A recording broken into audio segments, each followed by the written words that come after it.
When your background isn't Yale and Juilliard and the number of other schools, but your background is football, people aren't going to give you those opportunities, which I realized very early in my transition into this world.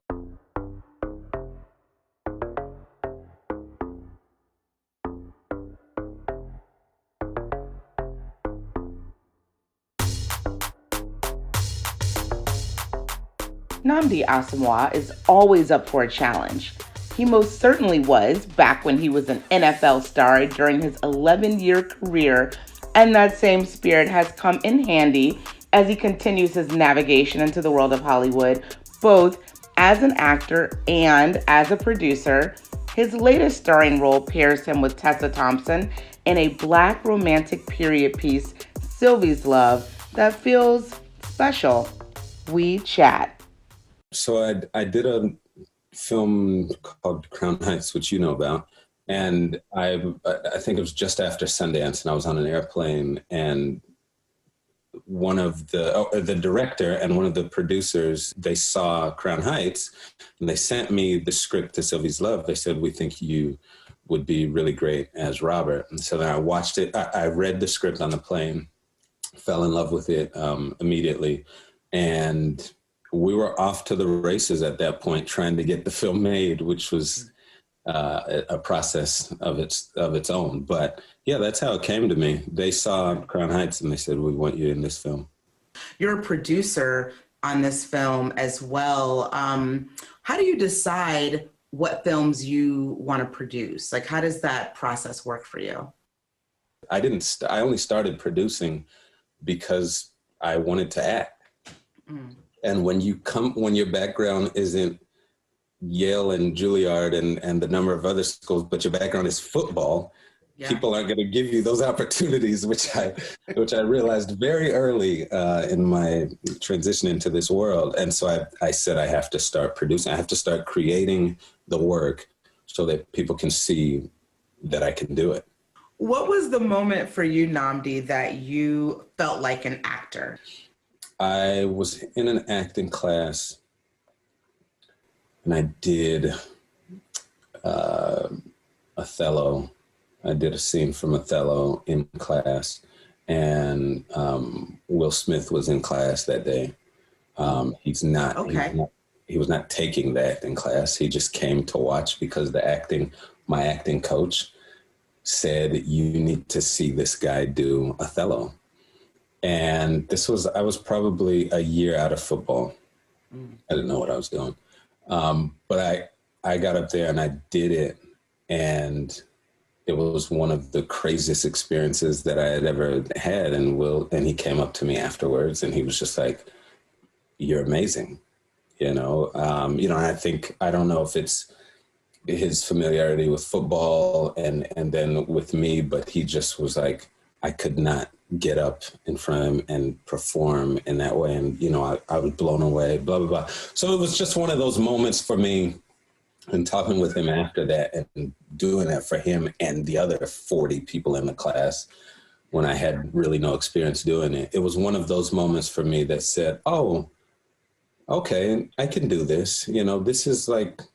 This can start to lead to other things, I think. I still wasn't publicly saying I'm an actor, but at least in the moment, I felt like, oh, I'm shifting careers now. I'm an actor, One thing that I feel like was a mark of success for you personally as an actor was your Broadway run. I know it was cut a few days short, or about a week short, I think, because unfortunately the global health pandemic shut Broadway down. But what did that moment feel like for you?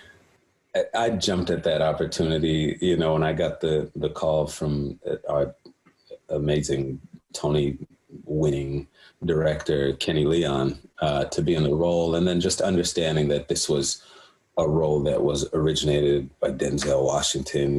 No one had ever done it on Broadway before, and they're asking me to do this on Broadway and to be a soldier and work with David Alan Grier and Blair Underwood and all of these guys. That was an amazing experience. I don't know how to explain it. When you get up on stage, I mean, I had done off Broadway before, and that is a phenomenal experience in itself because it's so intimate. But then when you're doing Broadway and you've got, 1,000 people there and there's no second take, it's beyond anything that I could have asked for in terms of training as an actor, because I was learning in the fire and I had some great teachers to help me. It was very rewarding. I loved that time. Being politically engaged, it's always been a part of your platform for many years. And I loved seeing you out there in this election cycle in the midst of a global health pandemic, but it felt so important for you to be out there. Tell me a little bit about why it was important for you this year to be visible and to be involved. During Obama's first and second, but really first go at it, I was very much involved. But it was involved in there was something positive about that involvement. There was something exciting and optimistic. It was a different feeling. And this time, just being out there on the campus road, it felt more like a necessity. It felt like you have to, take part in your civic duty in whatever way you can, even if it's just getting one extra person to vote. Yeah, no, it's nice seeing you out there. Yeah. I can also imagine, seeing Kamala Harris as the VP-elect feels special to you as it does to so many other people. Do you feel that significance and the historic, kind of nature of it as well? I do, but I also feel it just because we've been friends since I played with the Raiders. Oh, and wow. And I would campaign for her when she was running for not the vice president of the United States, but just, attorney general and whatever it was, when I was with the Raiders, I was doing that for her then. So knowing her, the work that she's done with my foundation over the years. So there was a different sort of feeling, watching her up there on stage and having that moment of just this is everyone's moment. But I also understand how deeply important this is for you, and how and what you've been able to do, and you and Joe Biden. So it's been really great to see it. I'm also really interested in the work that you do outside of Hollywood. How are your foundations working, especially, in 2020 and all the themes that 2020 has brought us? You're the best, Kelly, for asking this question. So the foundation, I take these high school kids on college tours every year, and I've been doing it for years, maybe 12, 13, 14 years. And we usually go in April, and this was the first year that we couldn't take the kids on the coast because of COVID. So we found other ways. I work with Allison Felix, the great Olympic star, and we put together programs that we can do virtually for these high school students. They're from the inner city. They're growing up in the same situations we grew up in. They don't have those opportunities.